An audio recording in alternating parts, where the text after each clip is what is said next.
عليه وسلم يا ربي بلغه الوسيلة يا ربي خصه بالفضيلة.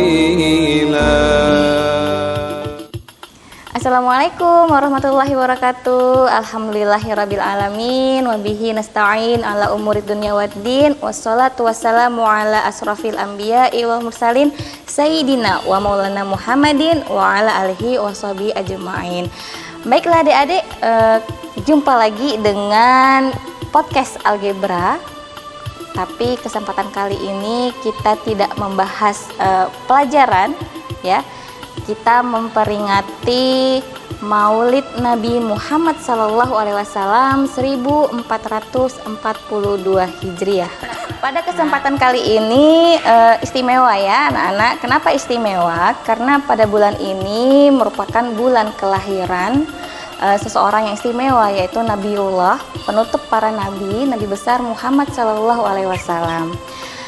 Untuk itu telah hadir bersama saya di sini ada Ustadz Rosiful Akli SPD. Beliau merupakan pengasuh Masjid TPQ dan sekaligus Madrasah Diniyah Baitus Sa'adah kilometer 9,5 Kota Sorong. Assalamualaikum Ustadz. Salam. Bagaimana kabarnya Ustadz? Alhamdulillah baik-baik saja. Alhamdulillah. Terima kasih Ustadz sudah berkenan hadir di MTS Sains Algebra.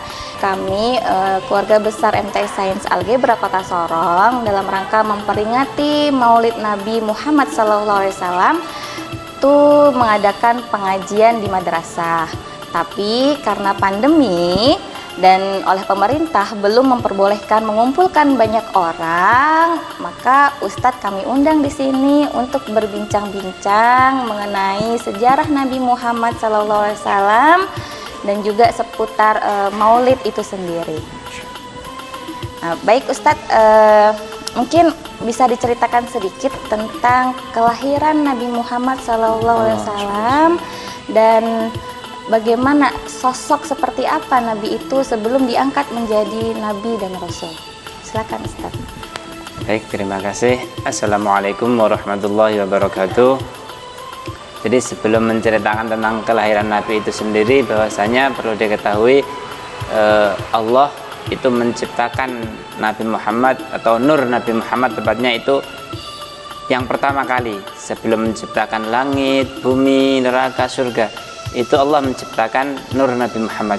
Jadi pertanyaannya kalau ada yang bertanya, Allah menciptakan pertama kali itu apa? Yang diciptakan adalah nur atau cahaya atau cikal bakal Nabi Muhammad Shallallahu Alaihi Wasallam. Dengan bukti apa? Dengan bukti bahwasanya ketika Nabi Adam melanggar perintah Allah Subhanahu Wa Taala, ketika dilarang makan buah khuldi, tapi beliau Nabi Adam diganggu oleh iblis dan memakannya, Nabi Adam meminta ampun kepada Allah Subhanahu Wa Taala dan sujud di hadapan Allah, dan beliau berkata, ya Allah, demi dengan nama nabimu yang mulia, dengan nama Nabi Muhammad, maka mohon maafkanlah kesalahan saya. Lalu Allah bertanya, bagaimana engkau tahu ada Nabi Muhammad yang akan saya ciptakan?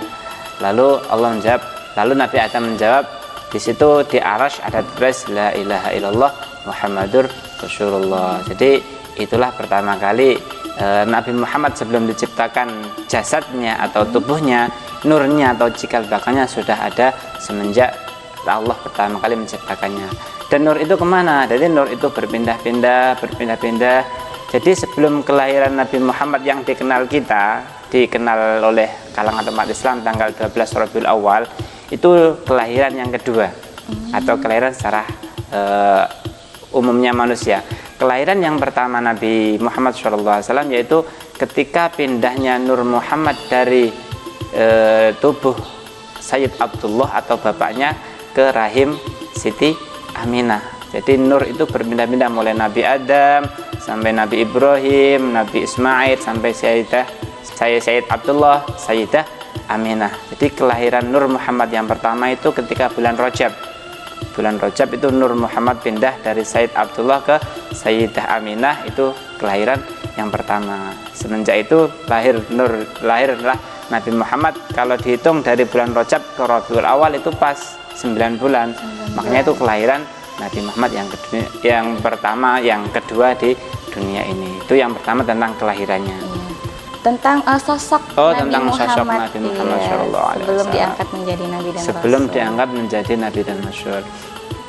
Di kalangan orang Arab, sebelum kita tahu bersama bahwasanya sebelum Nabi Muhammad itu adalah namanya zaman jahiliyah. Makanya orang-orang mengkucilkan anak perempuan pada masa itu. Jadi ketika ada cerita ketika anak perempuan lahir, maka langsung dibunuh secara hidup-hidup, entah dilempar ke sumur atau langsung dikebumikan secara hidup-hidup.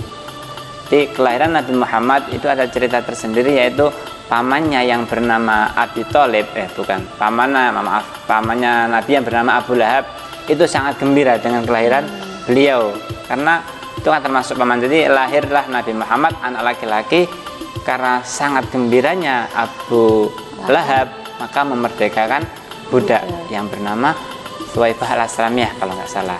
Nah, oleh karena itu nanti kita bahas berikutnya mendapat dispensasi siksaan. Macam Terus, syafaat gitu ya Ustadz ya? Bukan syafaat. Kalau syafaat itu khusus untuk orang Islam. Dia kan Abu Lahab itu kan kafir, jadi hidup kafir, dia tidak mau masuk Islam. Jadi kalau semasa hidupnya sebelum diangkat, Rasulullah selalu dijaga, mulai kecil, mulai semenjak lahir. Dalam kitab-kitab sejarah sirah diterangkan makhtunan biyadil inayah, makhulan bikuhlil hidayah. Jadi semuanya dijaga oleh Allah melalui malaikat Jibril.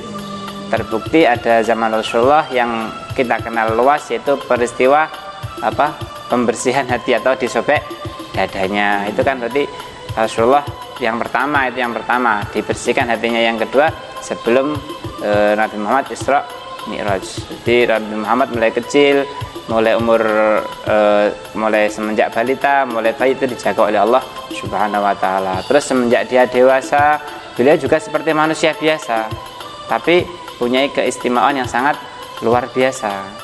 Terkenal ketika beliau sudah dewasa, ketika berdagang, beliau terkenal dijuluki oleh orang-orang Arab Al-Amin, atau orang yang dipercaya. Makanya baik orang yang baik atau orang yang buruk, orang jahiliyah, orang kafir Quraisy, semuanya percaya kepada Rasulullah Shallallahu Alaihi Wasallam. Dan puncaknya ketika perebutan, ketika peristiwa membangun Ka'bah, setelah Ka'bah diperluas, Hajar Aswad pada zaman dulu itu sangat dimuliakan, walaupun mereka tidak Islam. Jadi Hajar Aswad yang terdapat di Ka'bah itu dimuliakan oleh orang-orang selain Islam juga. Jadi yang haji pada waktu itu bukan hanya orang Islam. Jadi sebelum Islam masuk datang, orang-orang kafir juga haji, tapi dengan cara-cara jahiliyah. Menyembah berhala. Ada berhala yang sebelah sana namanya Isaf, ada berhala sebelah sana namanya Nailah. Jadi mereka ritual. Artinya Ka'bah itu tetap sakral walaupun sebelum datangnya Islam. Oleh karena itu tapi isi Ka'bah itu berhala-berhala gitu. Iya, di sekeliling Ka'bah itu semua terdapat berhala. Ketika Fathu Makkah baru berhala itu dibersihkan oleh Nabi Muhammad Shallallahu Alaihi Wasallam. Seperti itu. Jadi zaman dimana Nabi lahir, Nabi besar itu zaman jahiliyah Ustadz ya. Jahiliyah di sini yang dimaksud bukan jahiliyah orang-orangnya yang bodoh ya Ustadz ya, melainkan karena perbuatannya. Perbuatannya yang mengucilkan anak perempuan dianggap aib. Perempuan kalau sedang datang bulan tidak boleh makan bersama keluarga, harus diasingkan, dikucilkan, dan lain sebagainya. Jadi perbuatan-perbuatan yang menurut orang laki-laki itu tercela, mereka asingkan begitu. Selain itu perbuatan apa lagi Ustadz yang bisa mereka dikatakan bahwa mereka tuh masyarakat jahiliyah gitu? Apakah hanya itu aja atau? Ya, yang salah satu yang sangat masyhur atau terkenal itu membunuh anak perempuan. Padahal mestinya mereka tahu bahwasanya orang-orang laki-laki juga lahir dari seorang perempuan, seorang ibu. Yang kedua, mereka menyembah berhala. Padahal berhala itu mereka yang bikin sendiri, mereka memandikan, mereka bersihkan. Kalau terkena kotoran juga mereka yang cuci. Tapi kenapa mereka menyembah berhala itu? Kan termasuk salah satu contoh yang sangat nyata. Itu termasuk zaman jahiliyah. Lalu Ustadz, ini kan bulan kelahiran Rasulullah nih. Ya. Nah, dikenal biasanya dengan Maulidur Rasul, Maulid Nabi Ya. Muhammad SAW. Apa sih Maulid itu sendiri sebenarnya, Ustadz? Maulid itu kan sebenarnya berasal dari bahasa Arab. Walada yalidu waldan fawa maulidun. Maulidun artinya kelahiran. Nanti dari bahasa Arab. Kalau Maulidur Rasul berarti kelahirannya Rasulullah Shallallahu Alaihi Wasallam. Lalu Ustadz, apakah perayaan hari lahir Nabi sendiri ini sudah dirayakan sejak zaman Nabi atau kapan? Ya, mengenai perayaan itu tentu saja kita berbeda-beda dalam merayakannya. Kita umat Islam terutama di Indonesia itu mengambil atau istimbat atau mengambil hukum dari pertama, yaitu Nabi Muhammad sendiri, Nabi Muhammad SAW merayakan kelahirannya dengan cara apa? Dengan cara berpuasa. Dalam sebuah hadis ada Nabi Muhammad SAW itu puasa Senin Kamis. Beliau ditanya, kenapa engkau puasa ya Rasulullah, puasa Senin dan Kamis? Beliau menjawab, fadzalika yauma wulidtu wa yauma bu'itsu. Senin itu adalah hari kelahiranku, Kamis itu adalah hari di mana aku dianggap menjadi Rasul. Makanya kalau ditanya siapa pertama kali yang memperingati Maulid, ya Nabi sendiri. Itu Maulid itu yang kelahiran. Jadi Nabi memperingati kelahirannya dengan cara berpuasa. Yang kedua, ada beberapa pendapat atau perbedaan tentang siapa selanjutnya setelah Nabi yang memperingati Maulid. Biasa kita ada pertanyaan, para sahabat juga tidak melakukannya atau Maulid seperti kita. Maulid itu kan peringatan. Peringatan itu berarti kan terserah bagaimana cara kita mengaplikasikan peringatan kita atau mencintai Nabi kita itu sendiri, dengan cara apa. Ada yang mengatakan peringatan Maulid itu dimulai dari zaman Imam Al-Muzaffar. Jadi yang pertama kali yang mencetuskan atau memperingati secara besar-besaran itu Imam Al-Muzaffar. Jadi diperingati, beliau memerintahkan seorang ulama mengarang sirah atau perjalanan Nabi Muhammad. Karena itu muncullah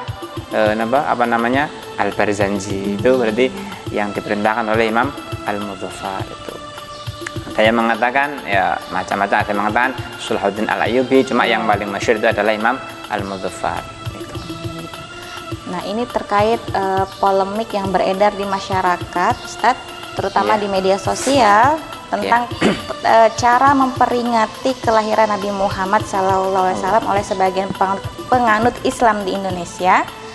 Salah satu alasan yang dikedepankan pihak yang kontra terhadap peringatan Maulid Nabi adalah peringatan seperti ini tidak dikenal saat Nabi Muhammad masih hidup. Mereka juga menyebut aktivitas seperti ini tidak ada dalam kitab suci Al-Quran dan hadis. Alasan kekhawatiran mereka adanya pengkultusan Nabi Muhammad, gitu ya. Nah, pertanyaannya, mengapa polemik terhadap cara penyelenggaraan hari ulang tahun Nabi Muhammad ini ada atau kerap kali muncul setiap tahun? Apakah ada yang salah dengan cara memperingati Maulid itu sendiri di Indonesia atau seperti apa, Ustadz?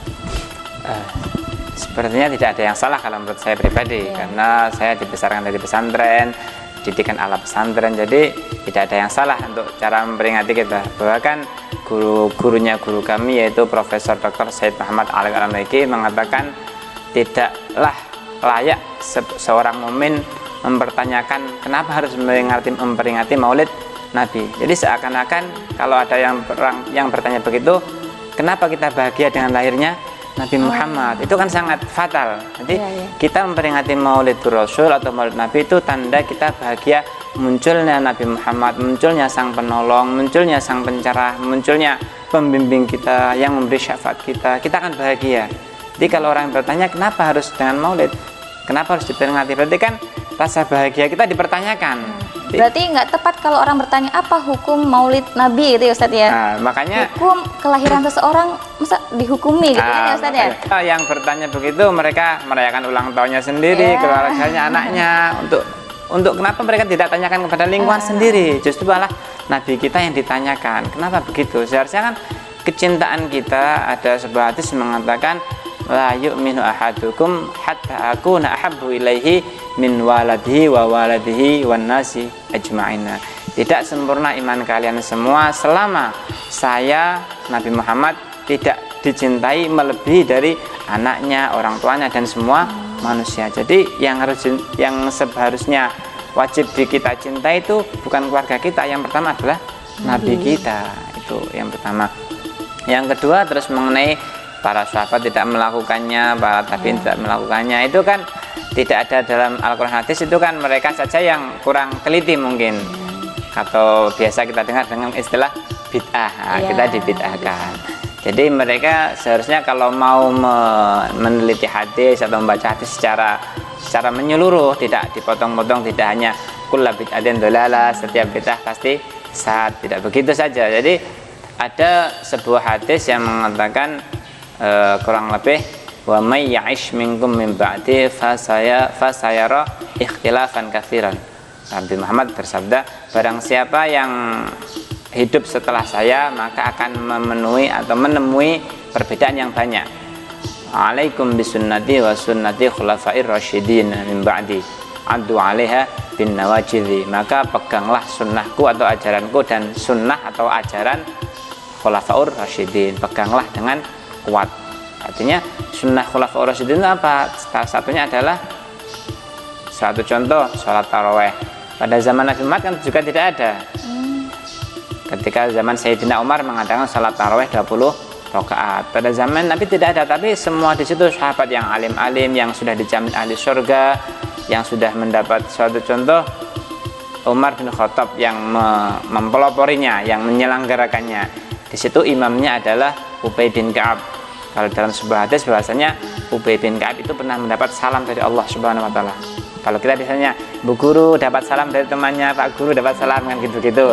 Kalau ini tidak langsung dapat dari salam dari Allah Subhanahu wa taala, itu imamnya yang menjadi imam pertama kali sholat tarawih.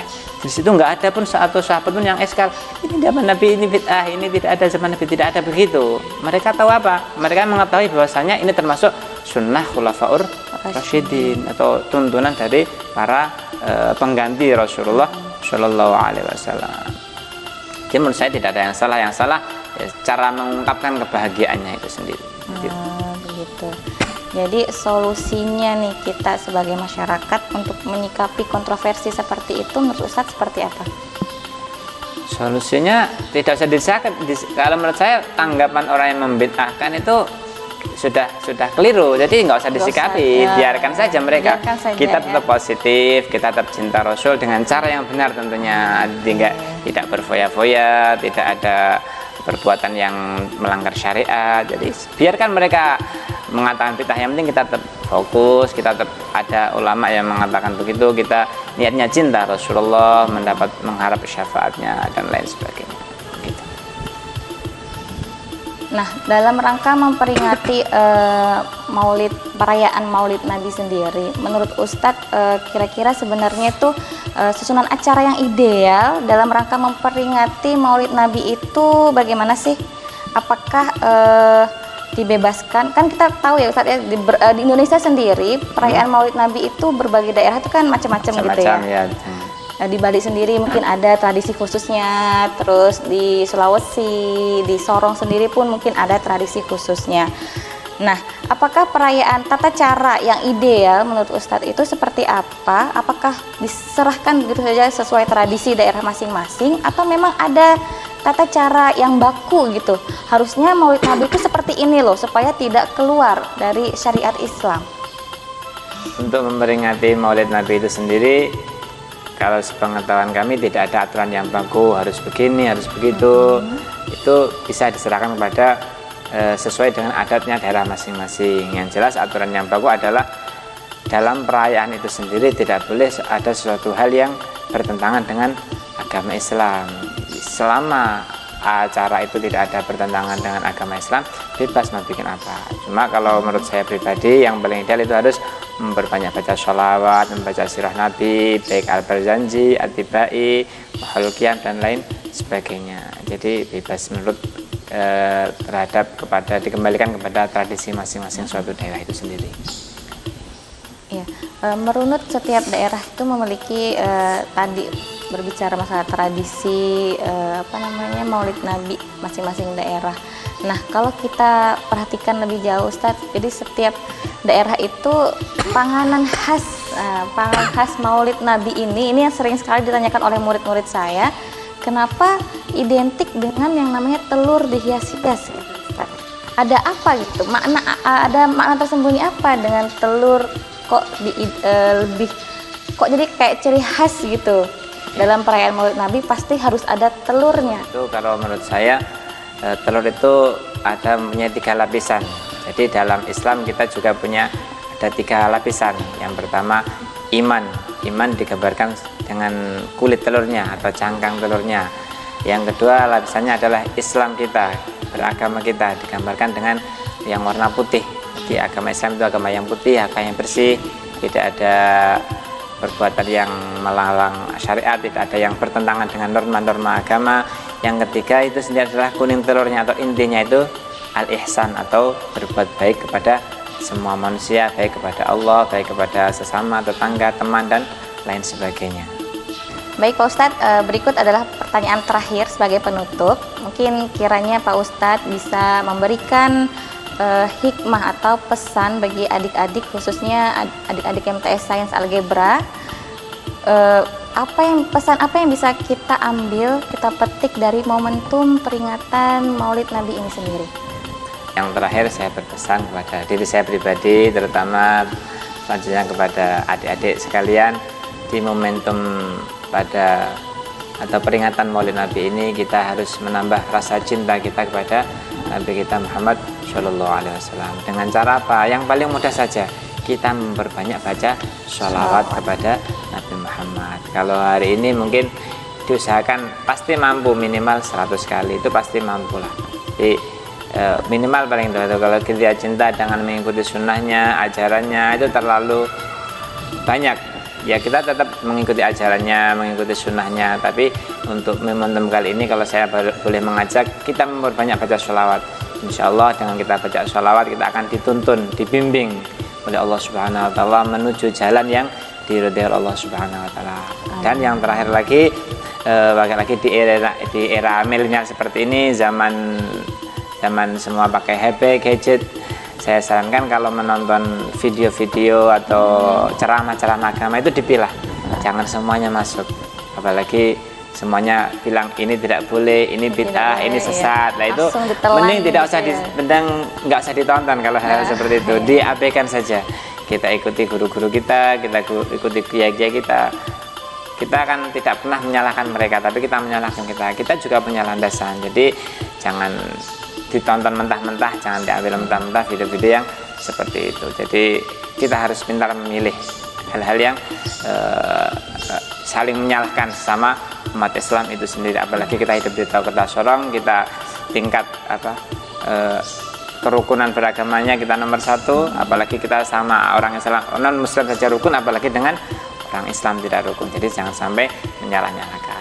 Oke, baiklah Ustadz, terima kasih banyak atas penjelasannya, udah menyempatkan waktunya untuk duduk di sini berbincang-bincang bersama kami.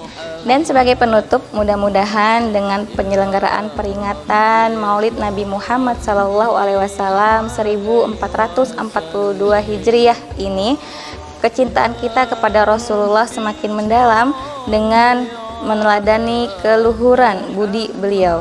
Sebagai manifestasi dari rasa cinta kita kepada Rasulullah, tentu kita ikuti apa yang menjadi sunnah-sunnah beliau, sehingga beliau pun menjadi cinta kepada kita. Dan barang siapa yang dicintai Rasulullah sementara dia beriman kepada Allah, ia akan dapat bersama Rasulullah di dalam surga yang penuh dengan kenikmatan. Akhirul kalam, wabillahi taufiq wa hidayah. Wassalamualaikum warahmatullahi wabarakatuh.